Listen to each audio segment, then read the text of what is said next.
From Chickies and Pete's.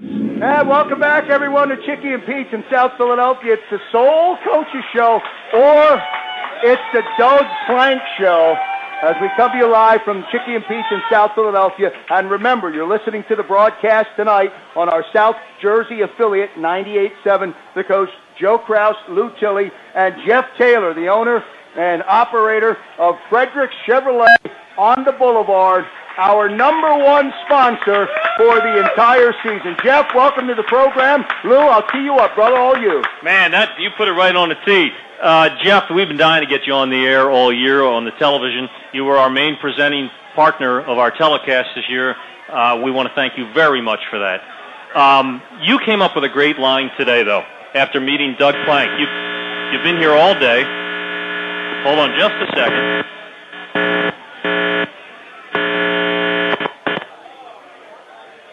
Sorry about that, folks. Everybody have a beer. On Lou. You've been here all day. And you met Doug Plank, and I know it's important to you to meet the coach and the ownership as a sponsor. You're really involved in the product. But you said something to me that recalled the old years, the old slogan of Chevy when you were talking about Doug Plank. Tell me what that was again. I did. I said, baseball, hot dogs, apple pie, and Chevrolet. And why don't we make a change and make it Philadelphia Soul, Chickies and Pete's, and Frederick Chevy on the Boulevard. There you go. There's your new tagline. It is a good deal, though. Well, you've been in the marketplace not too long.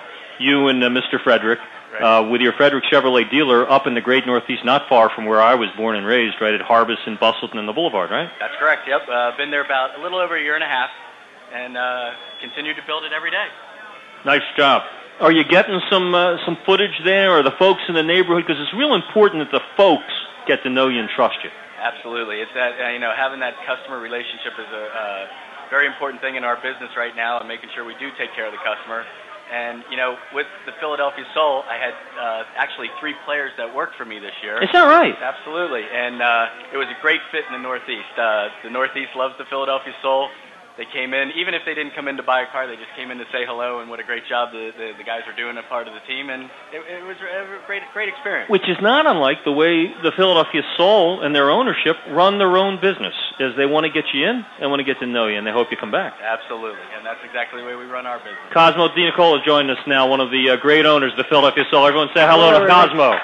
Cosmo had a rough day. His business out in Fort Washington got flooded out today, right? You had a rough day, Cosmo. Flooded out. We have about 35 to 50 guys cleaning up the office and pulling out carpet. But wow. You know what? Nothing would keep me back from introducing our coach and having a soul function and coming out to great Chickie and Pete's. And just on the automotive side, my car was in the parking lot overnight, unfortunately. So I may need to drive out of here with one of those really hot Camaros. You like those Camaros, don't you? I love them. They're hot. That's a great car. Hey, now talk about your coach, Cos, because you're really involved in the football side of things, going back to your days with your Wilkesboro A2 team, where you coach, or rather, managed Ryan Venna, our great quarterback from the year gone by. And I know that this was a coach that really fits the style that you like on the football field. You know what, Coach is a very intense guy, and it was kind of interesting. There were 2 things that stick out that relate to numbers with Coach.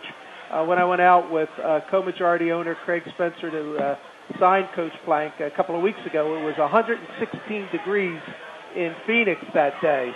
And I think it got cool, went all the way down to 108 that evening. So one of the things we talked about was, that should be maybe a target for our offense to score 100-plus points each game. And given his notoriety and the fact that the 46 defense was named after him, of Buddy Ryan of Philadelphia Eagles fame, maybe 46 points should be our goal on the defensive side of the football. So, that spread would get us about 60 points a game, and I think we would be good with that, right? What do you think? 60-point spread? I think they're enjoying their peanut chews right about now, Cos. I wouldn't mind some peanut chews. And not a bad thing. Either. Hey, guys, talk about the interrelationship when you're running a business organization like professional sports now is in these days, and the important relationships between sponsorship, the ownership group, the broadcasters, the media, the guys that fulfill your advertising and stuff. You really have to work together. It's a real team effort on this level too, right? Well, there's a team effort on the field, and there's a team effort in the organization. There's a responsibility to the community, and a big responsibility, of course, to our fans. Everyone understands that. We have to put a good product on the field, and and put a team together that our fans will be proud of.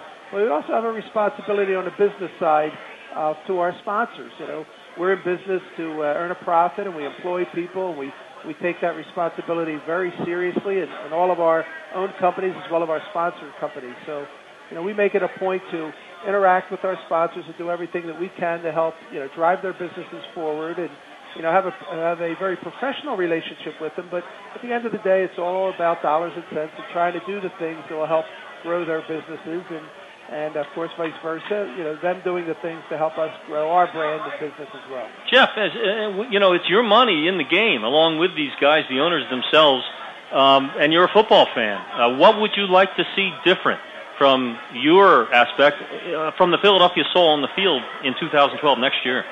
How about more wins? More wins. It really does boil down to that, though, doesn't it? Absolutely. I mean, you get all complicated about marketing and all that stuff, but man, if you win.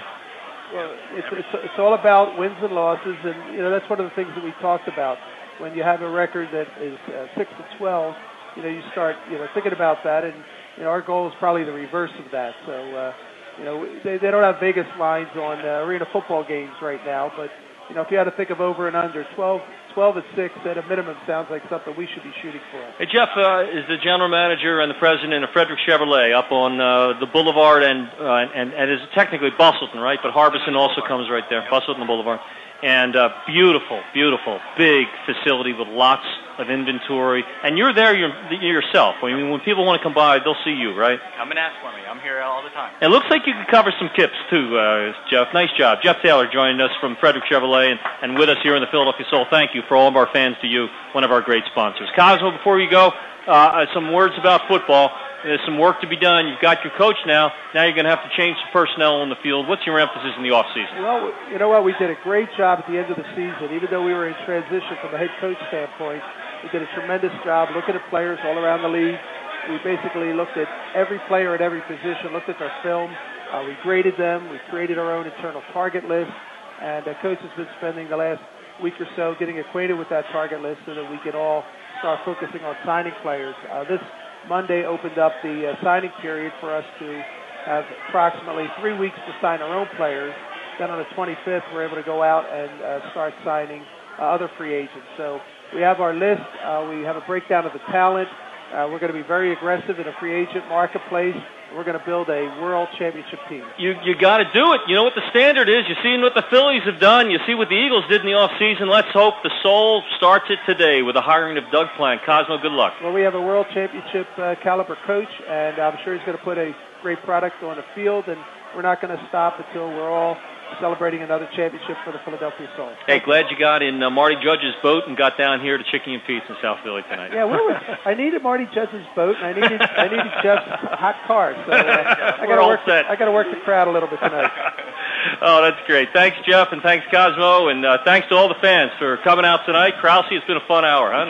Jeff, stay right here with us. Lou, last thoughts. Yeah. As Doug Plank comes in, you know he's going to get started. You know this team is, and this fan base is bursting for a win, man. They want to win it this year. Yeah, well, I know what's going to happen. I know the kind of team we're going to see on the field.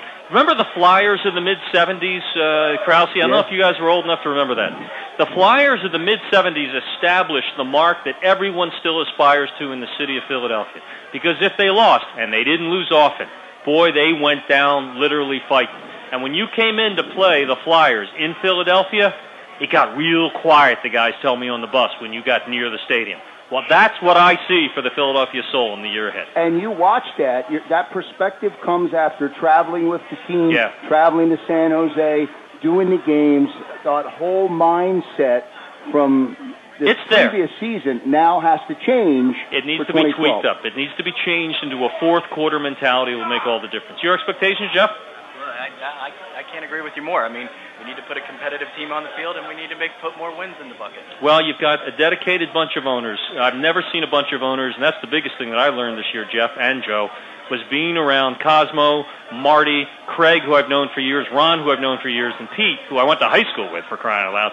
But actually seeing how involved they are with this team day in and day out, BJ I should mention as well, Craig's lovely wife, I know they're winners, and that will be reflected in this team. Well, it's the Soul Coaches Show. What an hour it's been as we broadcast to you live from Chicky and Pete's before we leave here tonight, I thought we would have Jeff and try and engage the entire crowd and all the franchise fans. I want to try and do a boom, everybody. Does everybody know what a boom is? I want to try and do a boom. Do you know what a boom is, Jeff? All right, sit back and watch, and then I'll let you say goodbye. Everybody out there, we're going to do a boom on 3, all right? You're listening to the Philadelphia Soul Radio Network, and we're going to do a boom on 3. 1, 2, 3, boom. And that's the Soul Boom, Lou Tilly, and that will return. Well, we got to get that back, brother. Yeah, we got to get that back. All right. It is the Soul Coaches Show, and thanks to everybody, all our sponsors, and to the head coach, Doug Plank, we say good luck and bring back that Arena Bowl in 2012. You're listening to the Philadelphia Soul Coaches Show from all our friends here at Chicky and Pete's, and to 98.7 The Coast, our official radio partner in South Jersey. Good night, everyone.